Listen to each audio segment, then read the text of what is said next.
And so I'm going to shift gears now and talk a little bit about how the internet has changed and how it's changing. And at the end, I'll try to tie it into how I think it's going to and could affect the way programs in art might work. First of all, I'll describe the old days before the internet. And this is a little bit technical, but before the internet, the way we used to innovate was that we would have big governments and big companies that would hire experts. And experts would get together wearing neckties and attend these big conferences held by intergovernmental agencies and think of every possible problem that could happen, and they would create what's called a specification that was stacks of paper about meters high. And no one single individual could ever read this whole thing, and it was given to large R&D contractors and large corporations which would spend hundreds and millions and billions of dollars creating infrastructure like our cell phone system. And because you couldn't afford to fail, and so you would spend years and years and years creating this massive infrastructure, and then the customers would pay through taxes and fees, and this thing would go around. It was a very slow system, very risk adverse, very good for infrastructure, but not very nimble. And what we have today, and we had a battle around the middle and the end of the 80s when the intergovernmental agencies were making these very rigorous systems, and a bunch of university students funded by the DoD were creating the internet.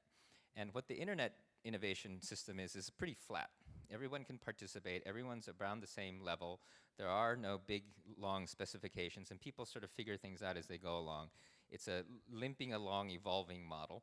And small players can participate, teenagers can participate, and we're all at approximately the same level. We're all connected by the internet, things happen online, and there's people use open source software and stuff like that. So it's a very flat organization.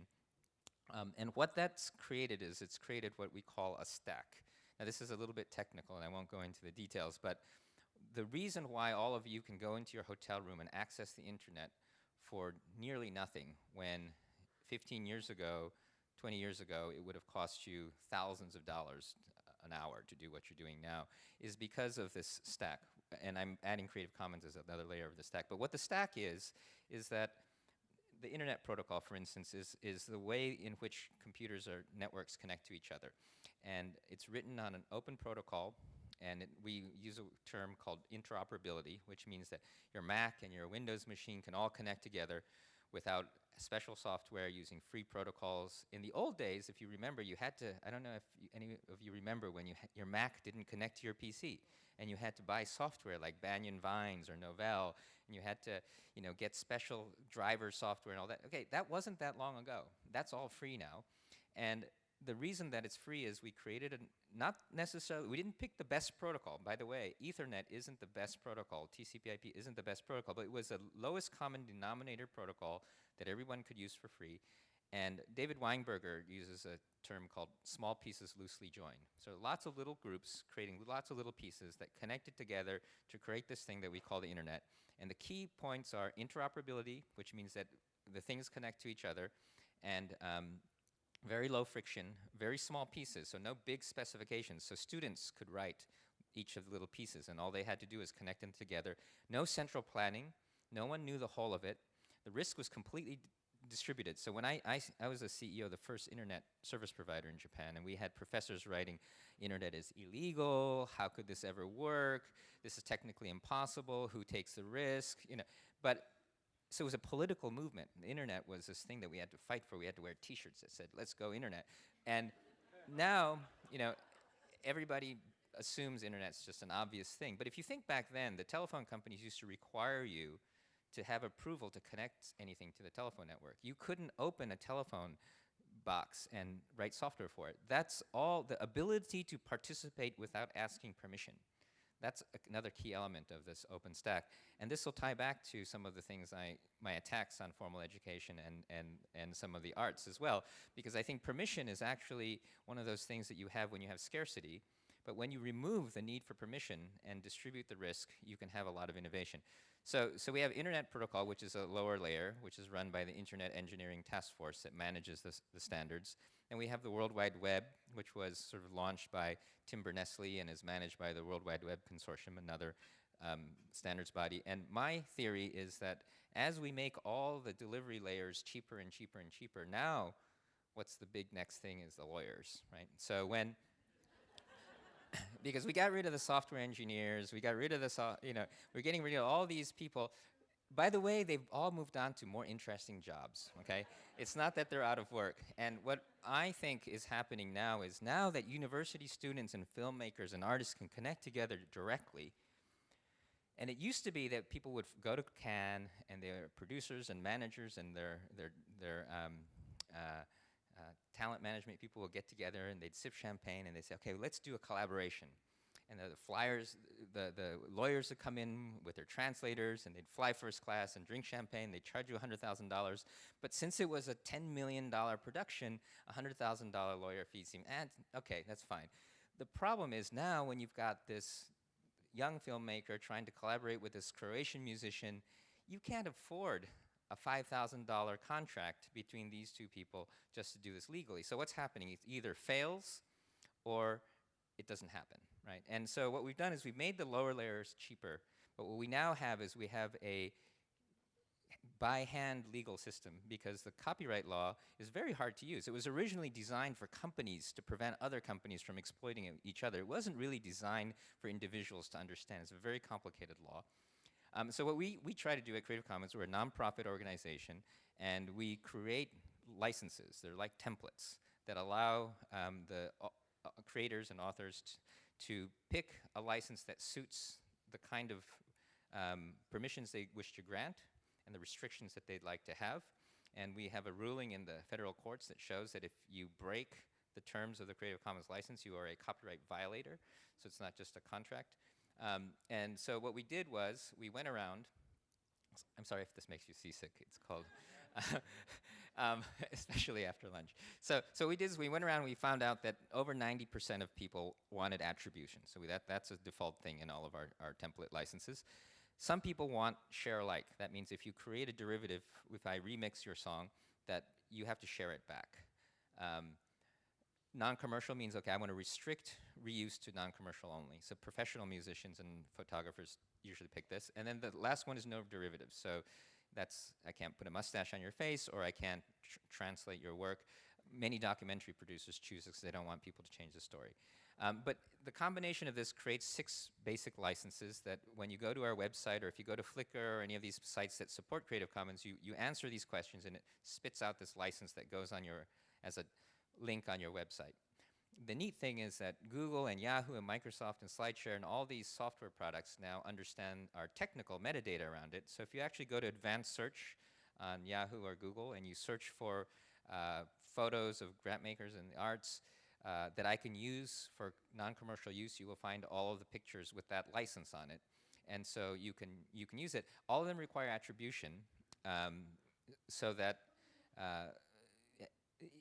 we found that the dynamic, and we'll talk more about this if we have time on the internet, is a lot of people, especially amateur artists, are happy for people to use their work as long as they get a link and they get credit.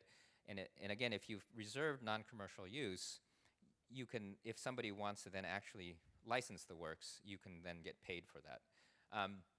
But some examples, so 9 Inch Nails is a band, and their album called Ghost, or it's a CD, they released it under a Creative Commons non-commercial share-alike license. That means that anyone can download the stuff for free, legally, off of BitTorrent or their site.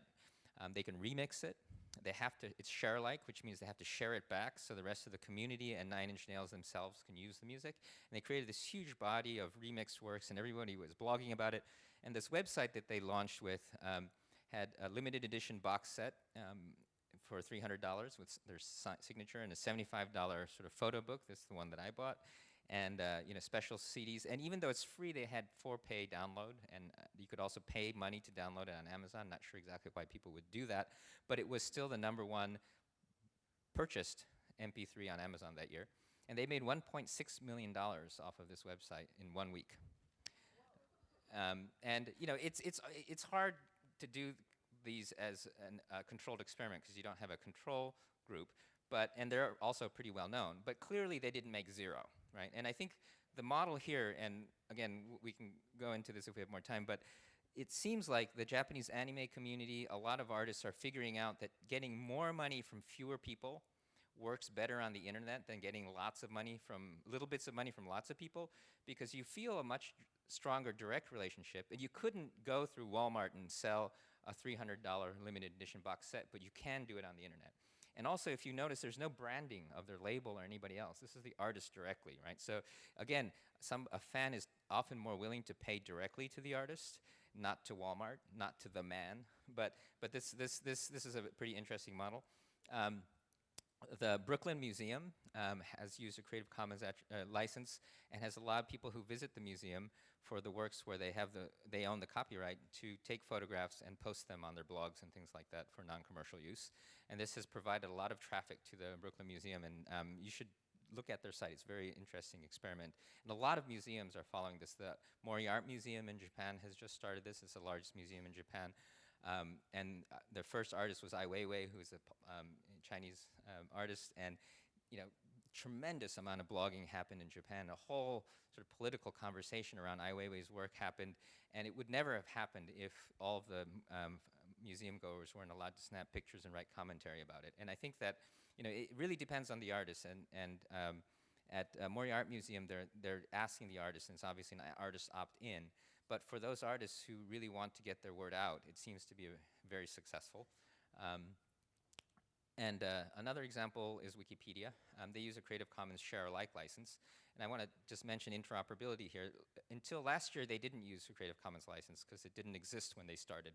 They used a very similar but different license that said you can do whatever you want as long as you share it back. The problem is, even if it's the similar license, if it's different, if you say you can do whatever you want but share it back, for instance, MIT uses a Creative Commons license too, you can't mix them because they're different licenses. So it's kind of like saying, send me an email on something like the internet. That doesn't work. You've got to send it on the internet. So I sound like sometimes like a sort of possessive imperialistic jerk sometimes, because I go around stomping out what we call license proliferation, because what we're trying to do is create one standard. We invite other people into our standard, but the fact that Wikipedia switched from their old license to the Creative Commons license is very important, because in order to reduce friction and increase the network effect, you want everybody using the same thing. You don't want people using something like the phone or something like the fax. So my argument is that for copyright licenses, you have the same problem. This is a participatory documentary that's being just recently launched. They're asking people to upload a video that they shot on the day of Obama's election, and they're collecting it all online under Creative Commons license, and then they're going to be putting a film together. And there's a lot of really interesting participatory collaborative projects using Creative Commons licenses. It's also interesting, just a side note, photo contests and other kinds of art contests, what we're finding is that some bad actors are putting in the fine print photo competitions where people submit their works and lose all their rights, even if they don't win. And especially if they win, the runner of the contest will take their rights. And then I know in the photography, I'm an amateur photographer myself, there's a lot of conversation about how these photo contests rip people off. And Creative Commons licenses, as they become standardized and the photographer starts to understand them, they will also start to become best practices. In China, we had a really amazing Creative Commons photo competition. But for these kinds of things where people participate, the White House also uses Creative Commons licenses. Al Jazeera uses Creative Commons. We have about 400 million pieces of content under Creative Commons licenses. And as I was saying, it was a political thing in the old days, but now it's becoming a little bit more apolitical in terms of the spectrum of users.